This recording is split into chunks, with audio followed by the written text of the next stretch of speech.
Part of me was hoping that this movie would make $10 billion and be the bane of David Zaslav's existence. But hey, here we are. This is a bonus episode. Hey guys, how's it going?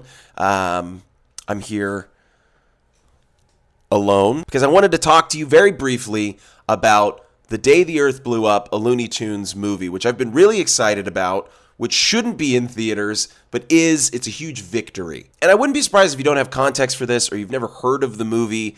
Because of sort of the situation it was released under or in, it doesn't have a ton of marketing. This was sort of a failure of marketing, this movie. But it is, believe it or not, the first ever feature-length, theatrical, animated Looney Tunes movie in 2025. That just blows my mind. Like, people think of Space Jam 2, This Time It's Worse, Looney Tunes Back in Action, all of those movies that were essentially just compilations of Looney Tunes shorts. This is the first fully animated theatrical Looney Tunes narrative. And it's great. And we almost didn't get a chance to see it because of how Warner Brothers likes to make things and then put them in a vault for no one to ever see again. This was one of those movies that got caught up in Warner Brothers shelving a bunch of projects for tax write-offs and whatever. Batgirl, there was a Scooby-Doo sequel, Coyote vs. Acme, which a lot of people are still upset hasn't gotten a release. Well, this movie was created by the folks who were doing those Looney Tunes cartoons on Max that were fantastic. And this was going to be a direct-to-Max, direct-to-streaming movie.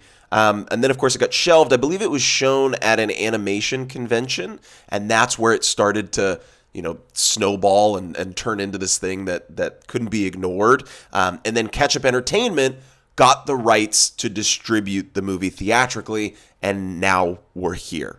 The movie can be watched. And of course, because of all that and because of Warner Brothers not having direct input on the distribution and the marketing and using their tons of money to really spread that marketing campaign, I feel like a lot of people haven't even heard of The Day the Earth Blew Up, which is a bummer because I watched it and it's great. This is like classic Looney Tunes. And I know that nowadays there's this thing of taking older franchises, beloved IP, beloved characters, and then modernizing them and updating them and trying to inject like modern references and modern humor.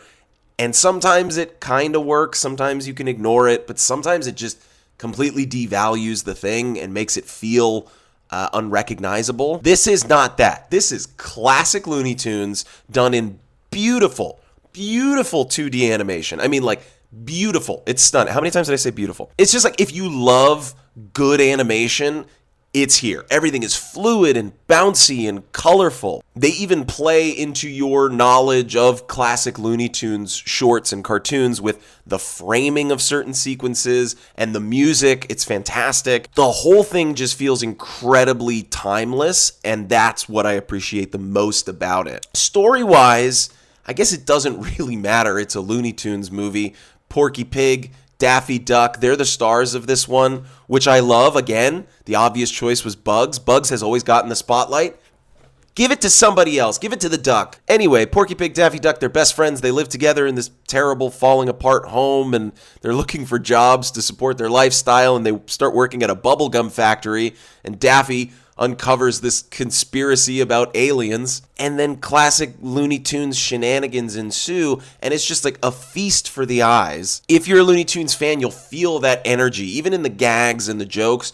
There are a couple of times where they sort of hint at more modern humor, or they sort of sprinkle in more modern humor, and it doesn't always work as well as the traditional stuff, but it doesn't pull you out of it. They don't overindulge in it. It's not just 90 minutes of wacky cartoon loony nonsense. They do take moments to sort of slow down and have sweeter, more sentimental beats with these characters that have been around for decades. If you're like a huge fan of the Looney Tunes ensemble and you're expecting to see all your favorite characters here, don't. It's not that kind of movie. It does primarily focus on the main characters, and you're not going to see a ton of cameos from all the others. But that's fine. I just feel like this satisfied something in me that I've really been craving lately, and that is feature-length, theatrical, animated movies. And for these guys, this is proof. It doesn't always have to be a live-action, hybrid Roger Rabbit situation. I think families would pay to watch something like this regularly, every couple of years. And in my opinion, Warner Brothers is insane for not putting their full weight behind this. Now, on this show, I don't typically say if I think something's great or terrible or a 10 or a 1 on some sort of rating scale. I just sort of recommend, should you see it in a theater? Should you wait until it's streaming? Or should you skip it altogether? Absolutely go see this in a theater while you still have the chance. I don't know how long this is going to be able to maintain its theatrical run. So go see it as soon as possible. If you can't, then I would definitely recommend watching it on streaming whenever that happens, probably at some point soon. But don't skip this. Definitely support it. One, because it's good. It's a genuinely entertaining, good time at the movies. But two, because we need to show support for a project like this. The way that they've been shelving projects and canceling them for tax write-offs and all that nonsense over at WB, it's been really troubling over the last few years. Not because I care about their business, but because you have to wonder long-term what sort of tone they're setting for artists. Why would writers and directors and actors and filmmakers want to go make movies for a studio that historically has shelved in almost entirely finished projects? And I do think that by supporting this, you are directly showing opposition to those practices. Also, it's Looney Tunes. What are you doing?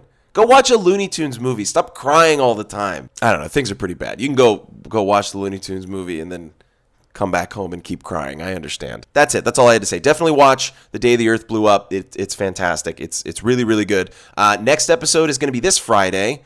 Snow White, the Snow White live action remake. And I'm going in with an open mind. I'm going to watch it. Hope for the best.